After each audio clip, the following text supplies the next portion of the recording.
and I have appointed her, subject, of course, to your ratification of the permanent position. Just a few introductory comments, and I won't spend a lot of time on her background because I know all of you know her because she's been acting in this position for over a year.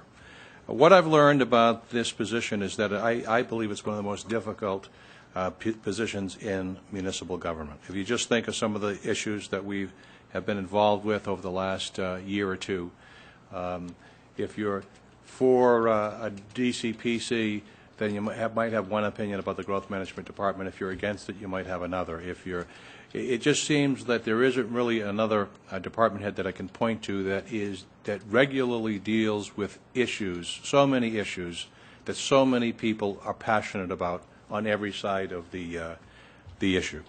And so I start with recognizing that I understand that this position of Director of Growth Management is not an easy one. It's a very difficult one. Joanne comes to... Council Norman.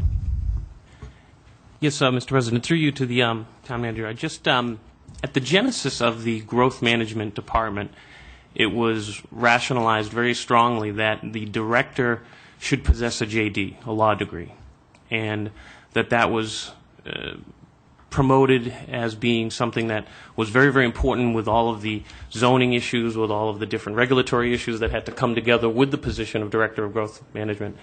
And I'm just wondering what has changed now. We've had two previous directors of growth management that have had law degrees, and why now? What has changed with that position that no longer you feel is required? I think at the time there was a feeling by some that the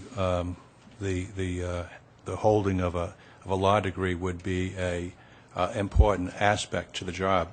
As a matter of fact, the last two directors of growth management happen to have their law degrees. Upon reflection of that, I also think that they were good managers, and they knew an awful lot about land use planning. I am of the belief now that is not the case. And I also have had an opportunity to look at what's going on in other communities. And at the time that we created the Growth Management Department, we were getting into a whole bunch of new territory, DCPCs and growth incentive zones, and a lot of legal issues that made us believe that having a law degree would be an important aspect to this job. It is my belief that you have to look at the entirety of the breadth of someone's experience, and I believe that Joanne has the necessary expertise and experience to continue as a great director of growth management. And with the proposed fees, I know growth management, they're still proposed fees. You haven't enacted on it yet. Some of them, and there's been discussions on the council about some of the percentages, large percentages of increase in those fees. I'm just a little bit concerned that maybe some of the people that will be paying those fees would feel somehow maybe a little bit more reassured if someone was heading up growth management that did have a law degree, that they would feel as though that those fees, those larger fees, they were getting someone of a legal character that representing or reviewing their application, going through and guiding them through the application process. And that was just one other issue I had. That the last final issue I had was maybe at this time, based on the budgetary constraints that we have, is it wise to move forward to sign a contract with a new regulatory leader or a director of growth management, whereby maybe in the next year we might be looking at even more serious and radical slashes in different departments, including growth management, regulatory services, schools, police, everything. And is it wise at this time to enter into a contract?